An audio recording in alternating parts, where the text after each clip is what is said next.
Typically, we don't want to live in the future because that's how we create anxiety. Typically, we don't want to live in the past because that's how we create grief and depression. But if we live in the now, we are connected to our power, right? If we're living in the past, I can't do anything to change my past.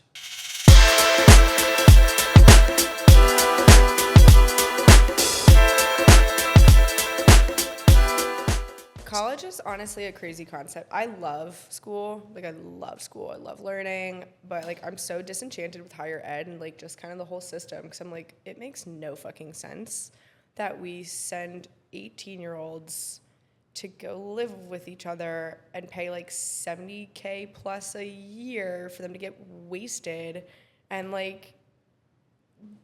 there's no lived experience or responsibility or anything under their belts. I'm let's make gap years and all this other shit more normal.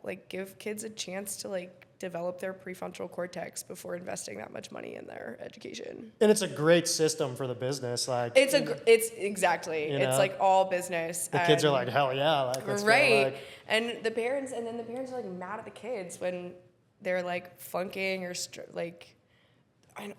many people are late diagnosed ADHD, all this shit comes out and suddenly you're on your own, and parents I don't understand why you're not thriving. And it's how can you not understand why they're not thriving? I'm confused why you expected them to just launch. We didn't give them any of the tools to do that. They learned how to do math and calculus. You're right. They know they don't know how to go grocery shopping. They don't know how to have intelligence. No emotional intelligence. A lot of them are still manipulative because that was how they got their needs met in high school, because their parents wouldn't let them meet them directly because probably they were trying to do that dangerously. Understandable, but it's not. It's insane that I made it out of both high school and college. Where did you go to college? Did you go in Georgia? Utah, okay. Mm-hmm. That's sick. Yeah. What was that like? I loved it. What'd you study? Psychology. Okay, sweet. And that's what outdoor education and leadership, yeah. Are you kind of doing psychology now? Or yeah, totally. There's many different things you could probably call me. How do you summarize it? Professional coach, trauma-informed yoga teacher, peer educator, speaker. But I use psychology and neurobiology to... Neurobiology? Mm-hmm. Yeah, so... Neuro-linguistic programming type stuff, or...? That's really cool. Some of that, definitely, because I'm helping people, get back in the body and, locate memories and beliefs in time and, let go of what doesn't serve them and kind of make connections to understanding how their inner world is actually creating their outer world. And you've read The Body Keeps the Score? Yeah, I have a lot of notes on that, actually. Really? Yes. Great book, but also shitty book. Really? Okay. Why is it a shitty book and why is it a great book? Should we wait until we're recording? We've been recording. We've been recording? Yes. That's a big thing that we learned with the podcast is we used to introduce and make it this big introduction. I love that. And people would be we'd be having a good conversation, and all of a sudden you'd see the mask go on. But then if we just transition with no one knowing it, it just flows a lot easier. So it's been going for probably 10 minutes. This is hilarious. I love that. Yeah. Okay, then let's get into it. All right. So The Body Keeps the Score changed my conceptualization of myself for the better. I'm someone who has a shit ton of trauma. I experienced sexual assault in high school, betrayal trauma from friends in middle school, and struggled to be present, to take care of myself, to want to be human, all those things. And a lot of people I think would describe me as a difficult person. I've been told that many times in my life. And reading The Body Keeps the Score, I don't know, it helped me make sense of myself. I was oh, okay, the things I've been through actually have quite literally shaped my brain and how I'm wired. I am currently wired for protection, not connection, and that's a problem and a huge vulnerability to things like addiction. I don't know if you've ever heard the phrase, addiction is the opposite of connection. So healing means learning how to replace the drug with things like this and feel safe enough to be yourself, which honestly, it's probably taken me 28 years to fully feel like unapologetically Haley. But there's some problems with the author of that book. There's a lot of allegations of him just frankly being an asshole to people at his foundation, fabrication of research. There's, in rereading the book, some very interesting perspectives on victims of trauma, kind of framing them as like economic burdens. And he's a bit sympathetic to men who've committed some pretty atrocious war crimes that, I mean, like raping women's just not a part of war, you know, like that's not what we're going to other countries to do as, you know, on these military missions. So rereading that, I think like was kind of shocking because the first time I read it, it was like my brain just skipped that all. And then, you know, 10 years later, more healed, you're like, oh, interesting. I'm reading this really differently and I'm viewing him as an authority in the field really differently. So I've been working on a book for, what year is it? 2026? So I started writing this in 2021 and I kept being like, ugh, I wish I were further along, or I wish I had dedicated more time to writing the book. It's so close to being ready. It's what my program that I've been running for 4 or 5 years now is based on. And I'm so glad that I didn't move forward with publishing it and writing it in that old timeline in my head, because now I have access to like way more interesting and accurate research, more feminist voices and perspectives. And like, I'm totally decentralizing his book because there's just, I mean, there's other models also of thinking about trauma now. So like I really like the predictive model. So instead of just thinking about trauma and events being like held in like the fascia or the tissue, which yeah, like we go through things and the body kind of tenses in a certain way and you hold that and that eventually manifests in cellular dysfunction or muscular dysfunction and injury or psychological issues. That's what we kind of mean when we talk about like as above, so below. It's this slow increase of like these energetic issues. Like if we think about our cells, right, they're energy powerhouses. And so if we have something happen to us in a certain part of the body, the cells are not going to be operating the same. And so we call that like an energy dysfunction. In non-scientific terms, I call it like an energy drain or block or leak. And so that's why it's really helpful to pair neuroscience and psychology and the more like hard sciences with the symbolic systems like the chakras and what we've talked about in yoga. So yoga is also a science, but the East and Western minds have kind of been at this ridiculous war for a long time, which is good for certain businesses, frankly. But my whole point is that like energy healing is not woo at all. It just sounds woo, but if we want to make it more scientific, it's nervous system healing. It's trying to figure out like, okay, where are we holding things in the body? What beliefs are making us tense, are guiding us to avoid putting ourselves out there by doing things like this? You know, if I'm believing still what my mind thinks from when I was, I don't know, 12, which is that I'm annoying and I'm too much and it's not safe to be myself because people are gonna try to humiliate me. You know, they're gonna reject me, humiliate me. They'll say they like me to my face and then behind my back, you know, say whatever they want. I mean, now I don't care. But I've had to do like over a decade of work, energy work, thought work, right? These cognitive impulses in the mind to switch how they're being directed, because if I keep thinking these negative thoughts about myself, like you're so annoying, you shouldn't be seen, like stay safe, stay quiet, like don't connect deeply and authentically with other people, like be who you think other people want you to be, fit in basically, that's gonna like eventually create real tangible impacts on my brain function. And that is going to create real tangible impacts on how I speak and connect and behave. And so it's this pathway of, okay, thought, feeling, behavior outcome. And that's the essence of cognitive behavioral therapy. So a lot of coaching techniques utilize therapeutic ideologies, like CBT. IFS is another really amazing one that I love. Internal family systems therapy. I don't know if you've ever seen the movie Inside Out. Mm-mm. Oh gosh, you got to see Inside Out. That's like, it's basically you kind of get a peek into this girl who's growing up, her brain. And it starts when she's young. And there's only a few emotions. They all have this big control panel.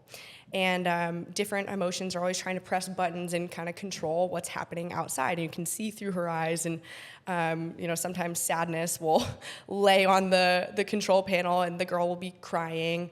But they're all helping to integrate memories. And so different memories that are being stored in this control room are colored according to the emotion attached to the memories. And so it's this really cool peek into the human psyche, and we can kind of conceptualize these different emotions as different parts of ourselves.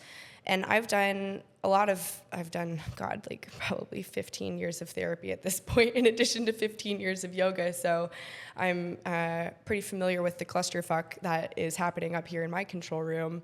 But it's always changing as we age, and it can get more complex. And there's a funny emotion called oh my gosh, I'm gonna say it wrong. Ennui. It's ennui. It's like, when teenagers are just like, oh, I'm too cool to care. Mm-hmm. That's not like a thing when you're younger. Like, you don't feel that. It's just like a coping mechanism. Yeah, it's a new emotional experience that has to get integrated into the family, but we don't always like all of our emotions. They're not all easy to deal with. And we get into trouble when we label something as difficult to deal with and we create an aversion to it. So in yoga, we talk a lot about how like what we become attached to or we create aversions from, that creates suffering. For a long time, I thought if I just behave perfectly enough, then I won't have pain. I won't suffer. I just have to be perfect. I just have to be valedictorian. I just have to get the grades. I just have to make my parents happy. Nope. Like, you can do everything right and you're still gonna experience pain. It's just part of the human experience. And so learning to accept all emotions and not judge them, right? Kind of be that non-judgmental witness instead of this like very involved drama director. It just kind of amplifies pain, honestly. If we can just let it pass through the body and remember that, back to the energy stuff, emotions are just energy in motion, and we tend to really mess up our emotions when we try too hard to change them instead of just acknowledge, ask, okay, like, what's this information? This is like electrical chemical information moving through my body. What does it have to say?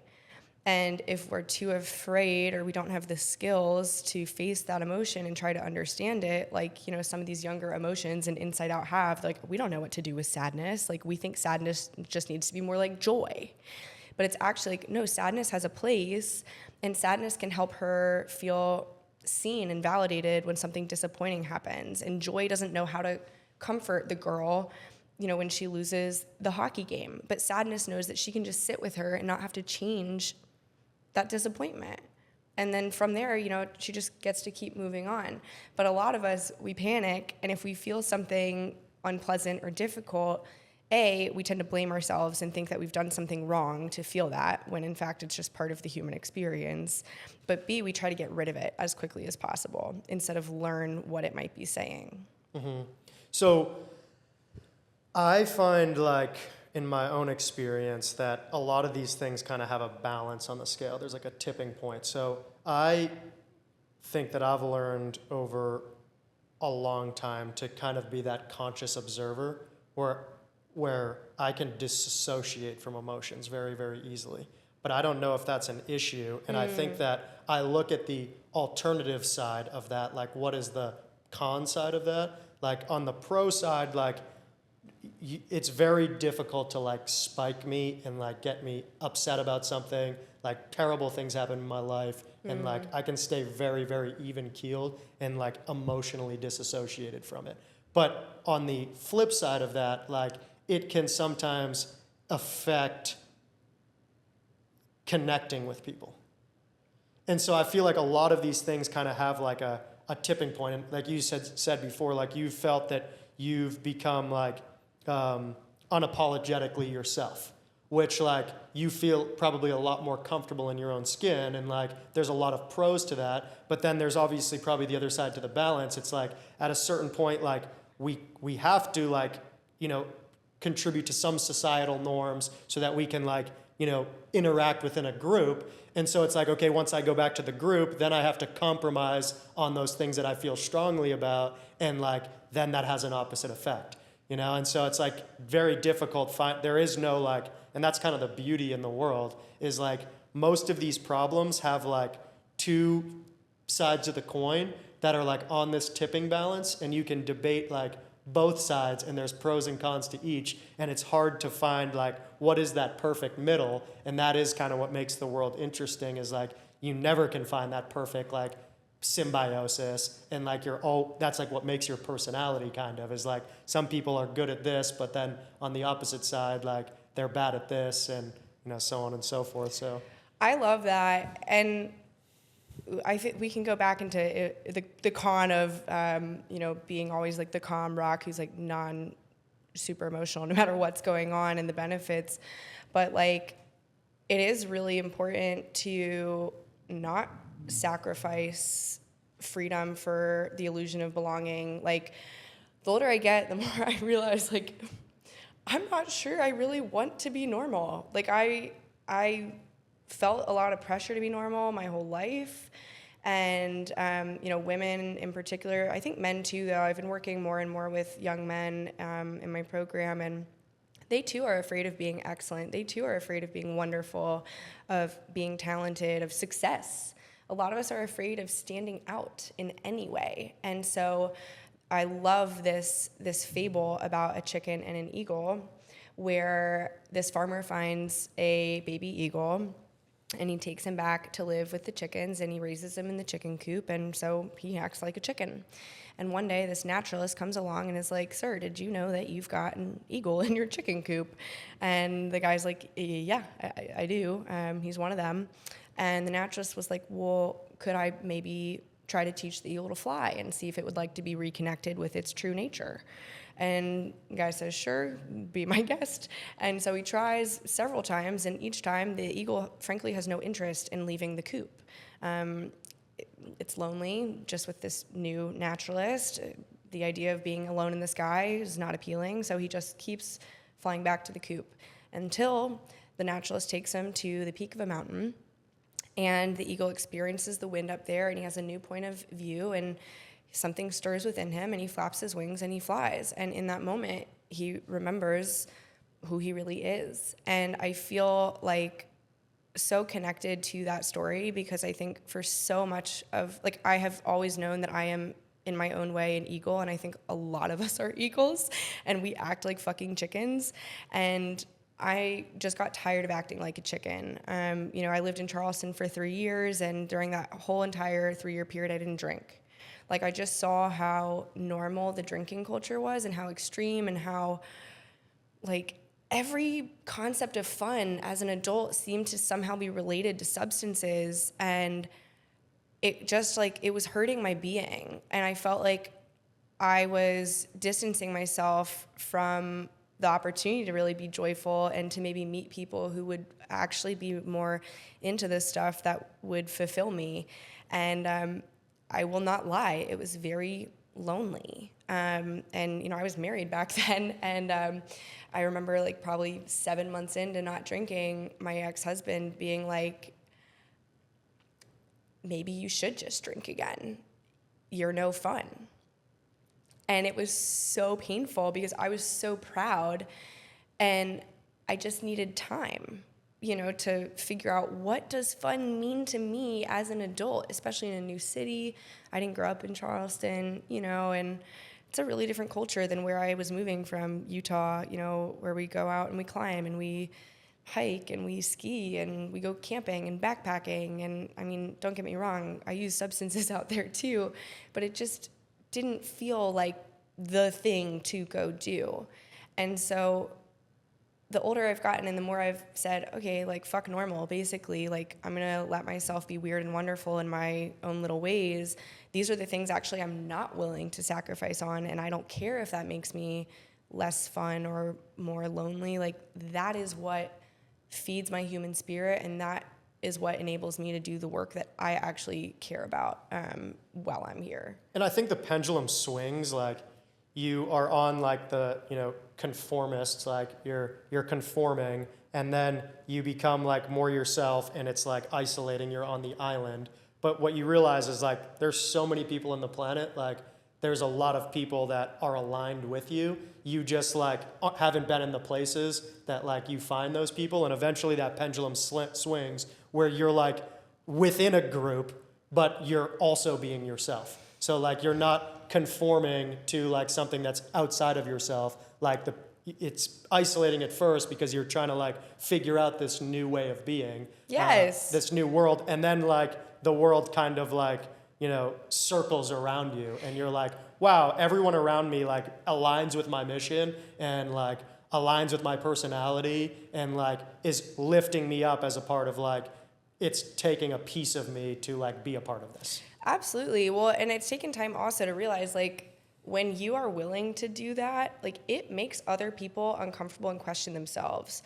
So I can't tell you the number of people who like were like, are you sure you don't want to drink? Like, are you? And like I consume alcohol now. Like I was like, I had said I just want to do 12 months and see if I can do it. Just like challenge myself to like get to know myself at a deeper level and do a reset. Post-college, post-COVID, I was like, I just don't want this in my life. And I ended up choosing to like not drink for 3 years. I liked it that much, but I felt friction, and like it was hard because there were certain environments that they genuinely weren't as fun. Like they are more fun if you are intoxicated because you sort of need a mind-altering substance to be willing to stay in that situation or an environment and like make it fun. As where if you're not consuming things, it's pretty easy to be like, well, I'm going to bed. Like there's no like point for me to still be hanging out. Like my being is done and satisfied and tired, and y'all are getting too loose, and I'm not on that level. I do that often. Yes.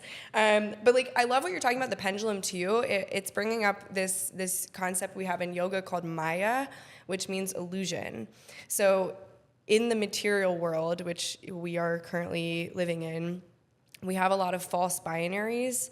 And, it's like you're either conforming or you're an outcast, or you're right or you're wrong, or you're sober or you're blah, blah, blah, And it's like, but the pendulum, it's still the same pendulum, and it's the same spectrum, and everyone is just riding these energy waves, these frequencies, and we're all just kind of in different places on the wave.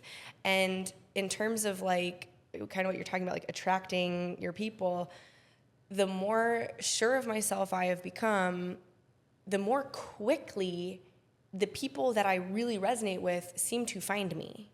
And the more quickly we are able to connect. But in the beginning, when you're like not really that sure, you're like, I feel like I need to be this way, or like this is who I am, but like I don't know. I felt so much shame for turning down counseling programs to become a life coach. Like for years, like I feel like I really diminished my value as a person in mental health care. And it's taken, I'm 5 years into coaching, 15 into yoga. It has really, truly taken probably until this last year to be like, yeah, like what I do is super cool and valuable. And life coach does not begin to capture the impact that I get to have in other people's lives, and like the relationships that I get to enjoy with the people I serve. So what are you like doing like with start to finish? Like what is the journey that you have with a client? It is really dependent on the person because everyone's coming to me from a different place. So I think, having been through treatment myself, like I said, I was sexually assaulted in high school by my best friend's boyfriend, and I hid it from my parents for a while because I didn't know what rape was. Like, you kind of grow up thinking like, oh yeah, it's like a stranger in an alley, You never think that someone who you've hung out with for years would do that to you. And so it took me probably 4 months to even be willing to admit to anyone what had happened and ask for help. But like, I was being such a shithead. I just felt bad, like, because I come from a good family. Like, I loved my family, and I just felt like they deserved better than the way I was behaving. I didn't really want to be here anymore. So I was, smoking a shit ton of weed, and I was self-harming and just sneaking out, all these things. Just, I did not care about myself anymore. And I saw the impact that was having on my family. And, asking for help, they sent me to these treatment programs, which was life-saving. And like, the boarding school I went to and finished high school, that is shut down now. Like, these programs can save your life, but they can also be traumatizing, and they can be kind of like, this is what you do. Like, this is the way that you thrive as a person. That's why programs like AA have never resonated with me. One, I would never call myself an addict or an alcoholic. That just makes no sense to me at all. I like how you think about yourself, your identity. In yoga, we call that your ahankara, or your ego. That is so important. So if I am identifying myself with these substances, that's a problem, because I want to be disidentifying myself from those things. So looking at it from a more neurobiology perspective and a humanist perspective, it's like, you were a person who had a lot of vulnerabilities to turning to a substance to cope with your human experience. And the longer you were in that place, the harder it was to get out of it. But when you have, I've seen this time and time again, if I have the correct resources, if I have the community, if I have the right therapist, if, sometimes if you need to go on medication, I've been so resistant to, SSRIs and all of those things, like, my whole life. I'm very holistic and natural, but they can help. And if you have the right tools in place, it is really easy to not reach for those easy button relief providers like a drug or self-harm. And so with my clients, like, I really take the time to understand, what they're willing to do. Because the only reason that the programs I went through were helpful to me was because I asked for help. I wanted to get better. I wanted to live a good life. Over half the kids at that boarding school with me, they did not want to fucking be there. And they did not want to stop using drugs. They didn't want to feel their feelings. I'm, DMing with one of them right now, who we're both almost 30, and, he's like, yeah, I'm still using all the same substances. I'm still avoiding the trauma. I'm suffering. And I'm like, I feel for you. Like, and I think these traditional treatment models, like, talk therapy, residential treatment centers, full sobriety, 12-step programs, like, that just doesn't work for a lot of people, and it's not that realistic for many, and it breeds a lot of shame when we don't open the door to doing things differently, or like redefining, like, how do you, like, I'm more harm reduction approach. So if people are coming to me and they're saying, I'm using these 3 substances, I'm like, okay, well, which one, first of all, is like the most problematic in your eyes? And which one are you most willing to deal with? Because sometimes it's not the most problematic one. They might have the biggest attachment to the cocaine, but they might be willing to do something about the cannabis. Honestly, usually it's the opposite. They're more willing to do something about the cocaine, and no one wants to let go of the smoking weed. Why do you think that is? It's like such a hard drug to quit, and like it's probably the hardest drug I ever had to quit. Yeah, I mean, I've only recently stepped away from it, and I've stepped away from it many times in my life. And for me, it's like I turn to it when I don't have the right resources in place. And I also, until this year, didn't know I had ADHD, which is truly a cognitive disability and explains so much of the struggles I've had as an adult. Like, I feel like a lot of people can kind of look at, especially women who are like smart, like, I freaking graduated valedictorian, so it's like, why are you struggling so much to like, why are you opening the fridge and crying because you cannot figure out how to make yourself food in a timely manner because you're getting so hyper fixated on whatever you were doing for so many hours on your computer? Like, it's an energy management problem, and we we just need a lot more time and resources and support than I feel like American society gives us. And we're kind of all put on this like normal timeline of like, okay, you graduate high school, you go to college. If you do what I did, you get married and, you know, all, blah, blah, blah, the whole thing. And I don't think it's serving a lot of us. I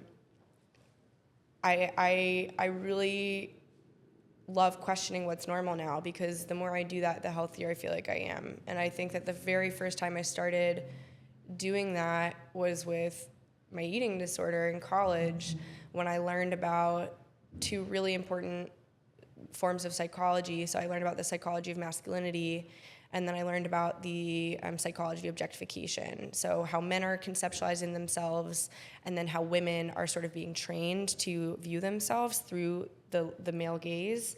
And I did not realize that I was growing up when Tumblr was like a thing and Instagram was new, and it was just like the wild west of the internet and social media, and these really harmful body ideals. You know, I wanted a thigh gap so bad, and I was like a national champion gymnast, like 5'2", stout. You know, I was not built for that, but that was what was applauded as important and powerful, and that makes you look intelligent and be accepted. And so we strive for normal, because normal signifies so much more than just fitting in. Explain that to me, the masculinity and what was the other one? Psychology of objectification. Okay. So the psychology of masculinity, I want to just preface this whole conversation by saying I love men, and I think a lot of women want to love men even deeper and like cherish them. And I think there's a lot of harmful rhetoric from both sides that make men feel like women just hate them, and men feel like really emasculated. But I think what has really happened, if you really go into the psychology and do some research, is that the way that masculinity has been constructed and programmed into boys is very non-human. Like, it is very detached emotionally. It is either you are happy and powerful and independent, or you're angry. Like, those are, like, that's kind of the emotional spectrum that men are allowed to have. But like, to feel like you are ashamed, to feel insecure, to cry, to be sad, to be really emoting of love, like, those things have been presented as feminine. And because feminine has been presented as lesser than the masculine, men don't want to be associated with it. So it becomes this, like, we have to, even though we want to be with women, we somehow need to like detach and be better than the traits that we associate with femininity. And so it's really harmful, and it leads to ridiculous rates of male suicide, porn addiction, nicotine. Like, men are finding all sorts of ways to cope with this lack of authentic connection to self and to other people.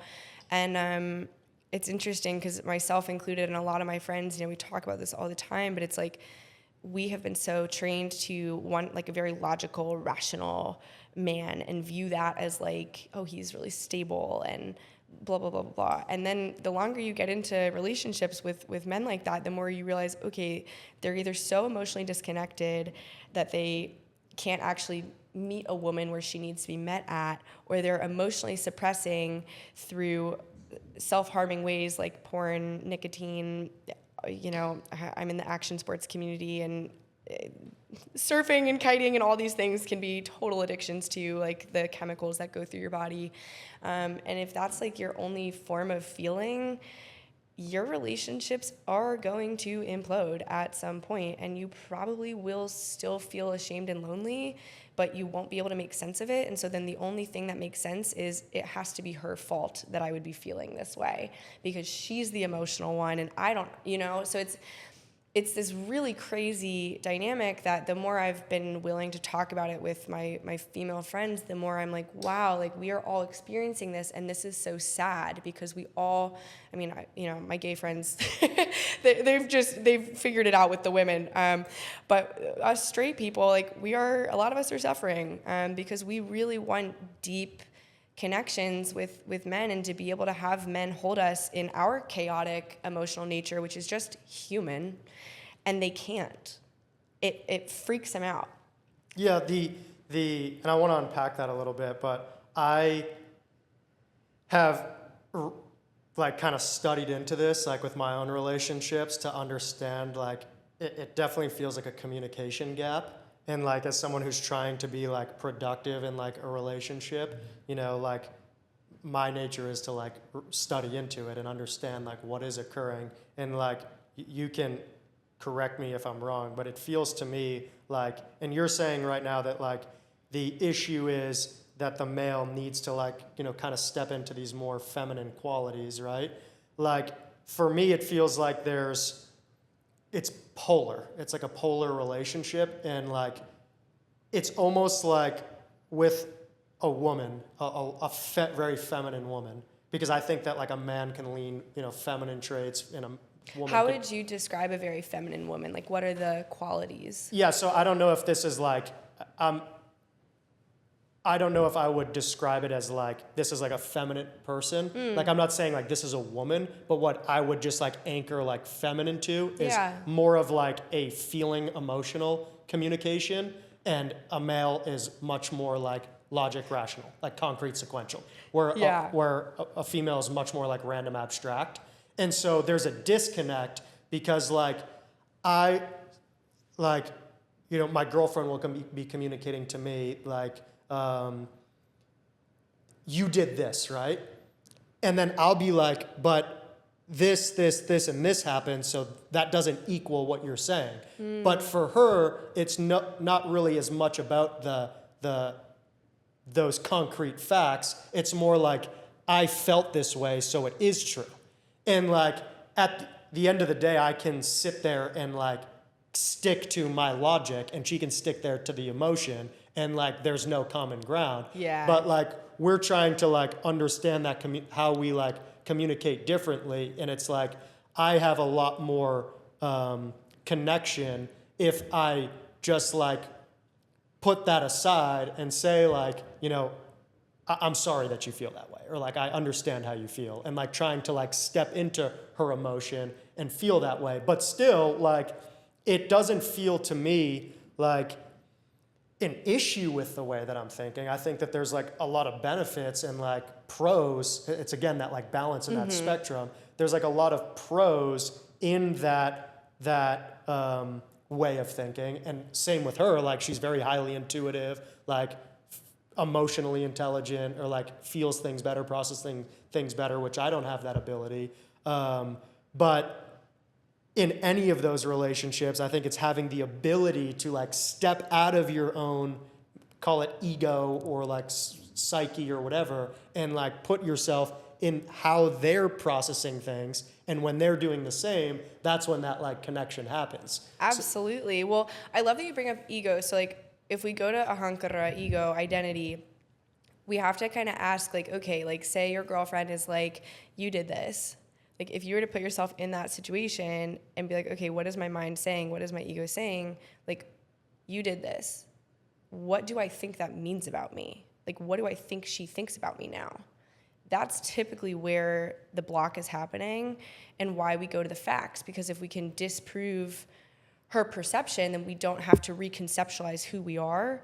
And it can be really painful to realize, like, we can have the best intentions, all the facts, like whatever, but it's the impact that we have to learn how to care about. And so whenever anyone tells me that, they're like, oh, I care way more about people's intentions than the impact, I'm like, you and I are not friends. Like, we're probably not going to be friends because people who only care about intentions are not able to take accountability when they hurt your feelings accidentally, because it will shatter their concept of self, and they cannot handle feeling shame. And instead of learning how to feel guilt, so there's in my program, back to like how I work with people, what I teach everyone is how to climb something called the emotion frequency scale, or the scale of human consciousness. It's not a scientifically validated scale, but conceptually it's very helpful.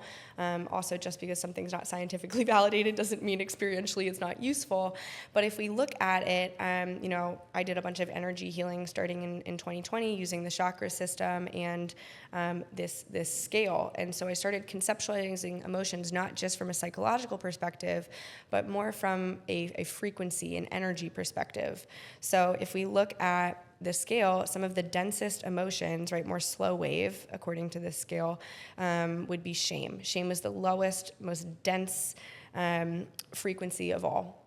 And we're talking about like hertz in terms of vibrations and the frequency cycles. So if you think about like when you feel really depressed, do you feel like your body is like very light and energized or very heavy? Heavy, right. So these are literally heavier emotions. They don't travel through the body as easily. Shame in particular, it actually serves no purpose aside from escaping accountability and change. So when we just live in shame, and I was a walking ball of shame for much of my life, I hated myself so much. And it took a lot of courage and work to be willing to bump up a level on this frequency scale and choose to feel guilt instead of shame. So the difference between guilt and shame is that shame means I am bad, period. Guilt, I did something bad. I acted against my values. I might have hurt someone. There's a huge difference there. Like, if I'm in shame, if I believe I am just this way, what can I do to make the situation better or improve things? Nothing. But if I choose to feel guilty, I can say to my partner, dang, even though that wasn't my intention, like, I feel really bad that I hurt your feelings. Like, do you want to talk more about that? Because that doesn't shatter my concept of self. I'm not like, oh, I'm a bad person. It's like, oh, I'm a human being who like accidentally just hurt another human being. Like, that's pretty human, you know? And so like the higher up the scale we go, the more amazing, you know, high vibe, high frequency emotions we can access, the more expanded we are, right? So if we look at this from like also like a contraction expansion state, like when we are in guilt, shame, grief, anger, anger is where we start tipping the scale. It's a really important energy, actually. And as a woman, we've been really trained out of being allowed to be angry. And it's been very scary as an adult to feel such anger and actually allow myself to feel that and learn how to work with it. But anger is where we start to be willing to take action and make changes. It's an ignition. And so, you know, maybe from anger we find courage and we find willingness and then we find acceptance and then we find love and then we find joy and enlightenment. And those are really nice emotions to experience. But if we don't make room for those, if we keep holding on to our past, if we keep holding on to these limiting beliefs, if we keep recycling old memories, manas, that's another part of the mind in yoga, we are not going to be able to, be present. And frankly, all of these higher energies, frequencies, emotions, like those are only available right now. Like I can only feel joy with you right now because I'm present. Joy is not like a thing in the future. Even if we're talking about a concept in psychology called anticipatory joy, I'm experiencing the joy right now. I'm allowing myself to think forward, but I'm relishing in the looking forward to that thing. Does that make sense? No, you gotta. Okay. Anticipatory joy. Yes. So I forget the other kind, but it's where you look back and kind of cherish. Savoring is another word that you could use. So you can create more joy in your life by mindfully looking to the future. Typically, we don't want to live in the future because that's how we create anxiety. Typically, we don't want to live in the past because that's how we create grief and depression. But if we live in the now, we are connected to our power, right? If we're living in the past, I can't do anything to change my past. If I'm living in the future, I also can't do anything there because that time space doesn't exist yet. But if I am here right now, I can take action. I can be connected to my emotions. I can deepen my emotions. I can choose to ignore my emotions, and that's probably going to send me back towards the past because that's just kind of the way that this whole system flows. Do you think you require some of each, or you should only be in the present? To live in the material world and to do things according to normal society, you have to dip into both. Because to grow and to change, make that decision to change your emotions, there has to be like a hope of like the outcome of that. Yeah. Like you're doing it for an outcome, which requires you to think. Well, actually that causes suffering. So you got to do it for the process. Okay. So like, I was a competitive gymnast. I cared a lot about my results. If I cared too much about my results, I didn't enjoy the training. Why did I become a gymnast? Because I loved flipping around. And if I'm only focused on getting a score, I am not present for the experience of being a gymnast. But the experience, like that process is an outcome as well, isn't it? Like it's you're getting a satisfaction from like you're shifting that perspective to not being like an external. Now it's an internal thing, but it is still like a response to like you're getting a positive response to a different thing. So it's like still kind of forward thinking. It's tricky. Yeah. It's like a web, yeah. I mean, understanding consciousness for me, I imagine will be a lifelong endeavor. I'm only really 15 years into studying the human experience. I've only been a human for 28. So I feel like there's still a lot for me to understand to even be able to entertain like that idea on a deeper level. But I know for me, like I am only confident if I'm present. I'm not confident if I'm living in the future. Even when I work with Sensi Graves, she's a pro kiteboarder, an amazing executive coach.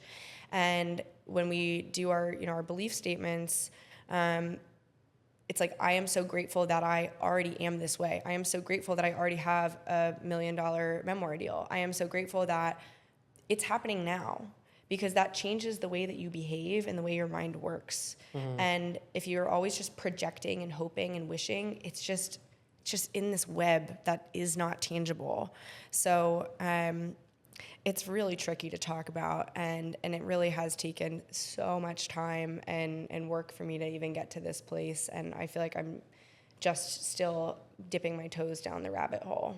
Yeah, and I mean, people go like, their entire lifetime like philosophically trying to like encapsulate like what is going on, and like I don't know of anyone that's like hit the nail on the head. Well, everyone feels like a lot of pressure, I think, also like again being in the material realm and like science being so important, which again is just like a method for studying and understanding life, but like people like want to, the ego gets involved. Like, I've worked in clinical research. I worked in the brain stimulation lab at MUSC, and like, holy crap, the ego in academia is really wild. Like, it becomes about publishing, and it becomes about getting, funding, and it becomes something so, sounds harsh, but like perverse, and not just like the pursuit of curiosity and understanding the human experience.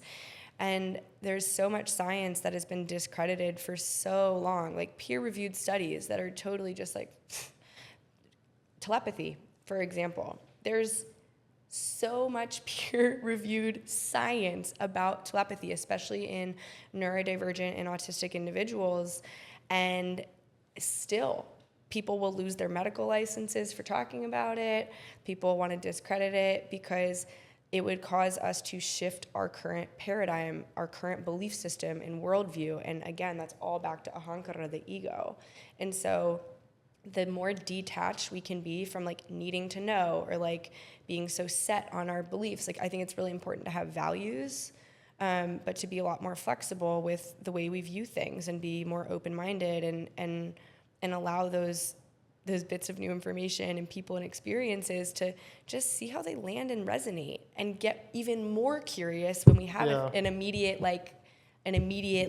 oh, like that can't be, and it's like, okay, well, why can't it be that way? Like, what is your mind, what is so threatening about potentially believing that autistic individuals who can't speak are able to communicate, create entire music albums, no passwords to teachers' computers, crazy stuff that we currently can't explain, because we have to shift the paradigm away from this atomic material, like the atom is this and it's built this way, into a more quantum possibility probability of like, we don't really know, but these things seem to interact, and we're still learning how it works, and we can have theories. But when people are unwilling to take that seriously, I feel like I really internalized that growing up. I've got my own abilities and weird intuitive things that I have totally tried to distance myself from. And back to the cannabis, like the human mind, depending on how it's wired, especially a lot of neurodivergent individuals use a lot of cannabis because it creates quiet. And for me, like, you know, even still, like, it's so nice to, you know, it doesn't need to be substances, but that stillness. And sometimes I think for some people, the only time that they are still is when they're sitting down having a drink or having a smoke. And, you know, I call it my data dump, but I sit outside at night and I just let my mind empty. And it's in that empty place that other insights, frequencies, information can come through. But if you are always just so tied up and busy in the human drama, in processing and thinking, you are not being. And being is like being present. And so again, that's where like the joy is. So I once had a really scary energy healer. Actually, I met her in Puerto Rico, and as soon as I had like my first session with her, I was like, oh shit, I'm not ready for you. Like, I am not ready for the level of healing that I know that you can help provide me with. But when I finally had the courage to go back and see her, she was like, you are not addicted to cannabis. And I was like, girl, I think you're wrong. I think I am. And she was like, you're addicted to thinking. And I was like, oh, you were right. Because it doesn't feel safe to just be in my body or be in the moment or be in connection like this. You know, now I've rewired my brain to be able to be present for a conversation like this and just be, but it felt a lot safer to constantly be processing, thinking, predicting, remembering, trying to plan.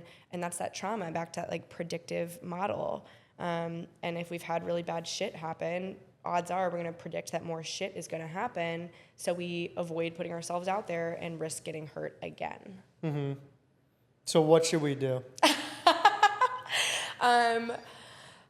Because I've had a lot of these, like, I've been through a lot of these rabbit holes too for myself, and like trying to understand, like, you know, what my life in the past, like where I'm going, and like that causes anxieties, and like definitely addicted to thinking. Yeah, you know, like totally. this thing doesn't shut off very often. Yeah.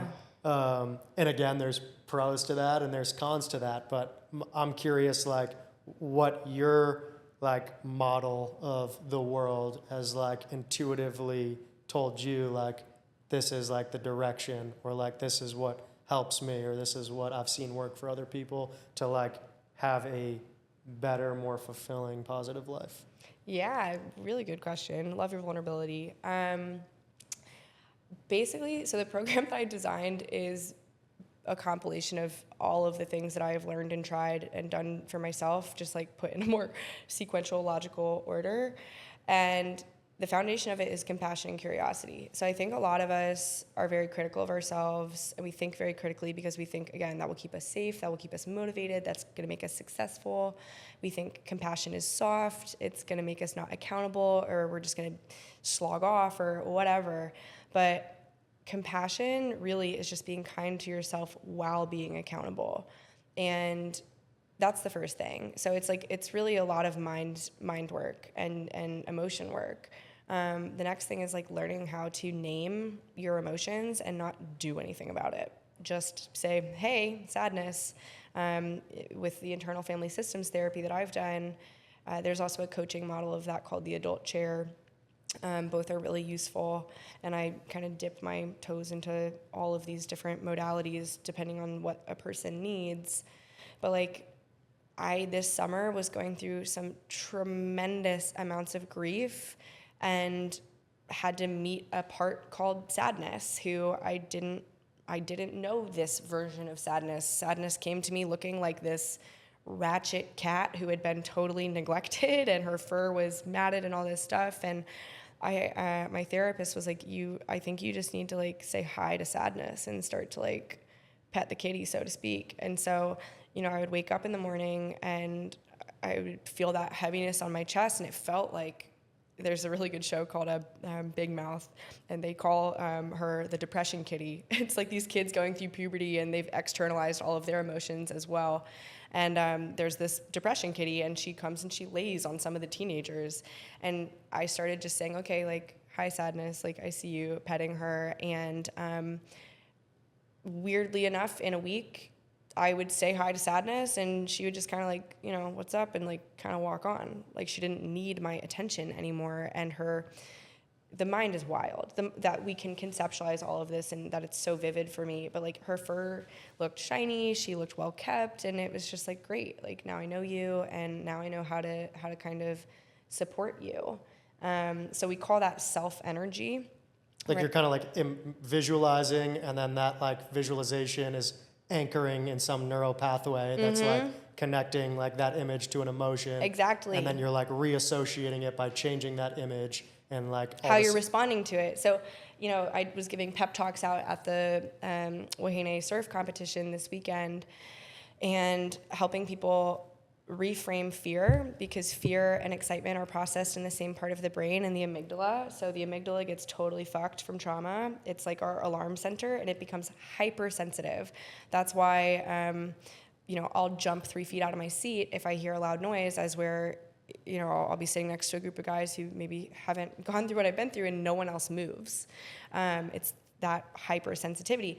But when it comes to something like sports, and you're really nervous to go compete, you can gaslight yourself for a good cause, so to speak, into believing that I'm excited to compete, because it is being processed and triggered in the same part of the brain. The signal is coming from the amygdala, and all you're doing is interpreting it differently. You're just responding to the signal differently. So healing is really a process of learning how to respond to yourself differently. We all kind of have these habits of self-criticism or numbing or avoidance, or some people have the habit of violence and projecting and taking it out on other people. That is because they are reacting to an internal experience. And so it takes a lot of time. It's different for every person what like the thing is. Most people who come to me have tried a lot of traditional methods. Like, I'm not people's first rodeo. They've done therapy, they've gone to treatment, whatever. And this kind of weird, more woo, let's see what you need and like really understand your mind, and then go from there. Sure, that sometimes leads us back to traditional paths. You know, more and more frequently, I'm like, I think I need to have you go be evaluated for autism, or I think we should see about getting you on some ADHD medication, because this time blindness thing is actually gonna implode your life. Like, right now it's working out for you because you've got an external structure in place, but once you're not in school, or once you're not having your family scheduling stuff, it's going to become a bigger disability. And that's not something that I can yoga out of you, you know? So it's understanding that, like, there is not a right and a wrong thing. There is not one thing. And, like, the thing that serves you this year might not help you at all next year. And so it's just remaining present and unattached and allowing yourself to learn and evolve for your entire time on planet Earth. Yeah, and it's hard because there are like, some people have this like hard, a lot of people kind of have this like hard external shell, or like this hard psychological shell. I almost call it like a labyrinth. And they have created such like a model of the world, and like there are such deep rooted like compartments to that psyche that like you can't just like directly like, you can't speak to them directly. Like, you almost have to go in through the side door, because like they've created such a defense mechanism that like they're not able to receive information. And so like you just like bringing them the answers, like they're not going to receive it. No, you're creating something to rebel against. You're creating something to reject. Right. It's totally disempowering to have someone tell you, this is what you should do. Yeah. You're taking away that ability for them to make the choice for themselves. Absolutely. And like, I try really hard to not use the word should at all, because you're shoulding on yourself. That's shaming. Like, you know, like, you could do that. It might benefit you to do that. That's more true. But like, you don't have to do anything. You really don't. As an adult, it's your choice. Everything is your choice. And that is overwhelming, frustrating, exhausting. That takes a lot of accountability, but that is the reality. Do you believe that people are like exactly where they choose to be? No. I think that would be a huge disservice to many of us. Like I would choose to live in a really comfortable home on my, own and on a cliff, by an ocean if I could right now. But like that's not in the cards, and that's okay, because there's other choices that are more important, and there's other choices that have happened leading up to this moment that make that not possible right now. And so there's a lot, I was just at the Veterans Association community partnership event this morning, and people are not choosing to become homeless. Some definitely make that choice. The guy who, I last did a podcast with in Colorado, he's an amazing person, Austin Becker, skier, amazing recovery story, and he'll kind of say, like, I sort of made the choice to go to the streets because I wanted to keep using. So in that way, he's taking such accountability that a lot of people don't take. But there's also a lot of people who it's like, yeah, they kind of, one thing can just kind of happen, and we can be in neurological places where we are not in conscious control, right? Like the subconscious, the survival brain, the limbic system, which drives addiction and really does kind of remove choice, that's real. And so like, I like to say, like, addiction is not a choice, but recovery is. And so when families are like, well, he just keeps using, he keeps going back to the drug, I'm like, yeah, that makes sense. Neurologically, like, he's addicted. Like, his brain, like, this is real. It's not a choice. And so, like, first of all, we need to understand, does he want to be sober? Because if not, that's it. Period. That's a choice. That is his choice. So if he doesn't choose recovery, if he doesn't choose sobriety, if that's what recovery means for them, you have to honor that. Or you're welcome to keep dumping money into this kid and be mad at him, but like that's your choice. And so that's kind of interesting what you said, because that like shifts my perspective a little bit, because I would say I would previously have argued like you are exactly where you choose to be, because I can make the choice to like go as a homeless person, go to the library and educate myself and like get out of that situation. And like, there's a path to get out of it. But I understand what you're saying, that like some people aren't literally in like conscious control. Totally. Like they're like their chemical like imbalance within their head is like making decisions for them. Like not their, yeah, I get what you're saying. That's interesting. Well, and too, like, I love being a woman now, but I hated being a woman for a really long time. If I had a choice, I probably would have chosen to be able to pee wherever I wanted, Like, that seems really helpful and nice. Or to not have been subjected to the male gaze and believe that my biggest worth as a human being comes from the shape of my body and if I'm deemed attractive and desired and all of these things. So, some people argue I don't have enough information from beyond to know yes or no to this. Some people think that you choose the family you're born into, the time, space, the body, whatever. I don't subscribe to that. But I have chosen to accept.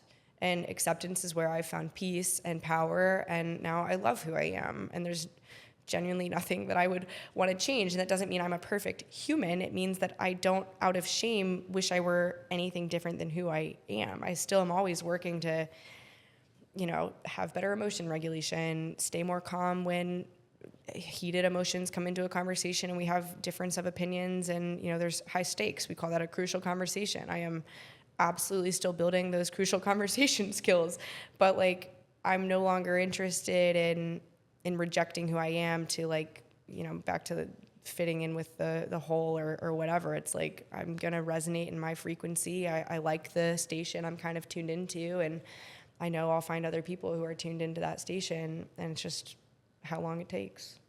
Well, that's freaking awesome. Thanks. And it's been like,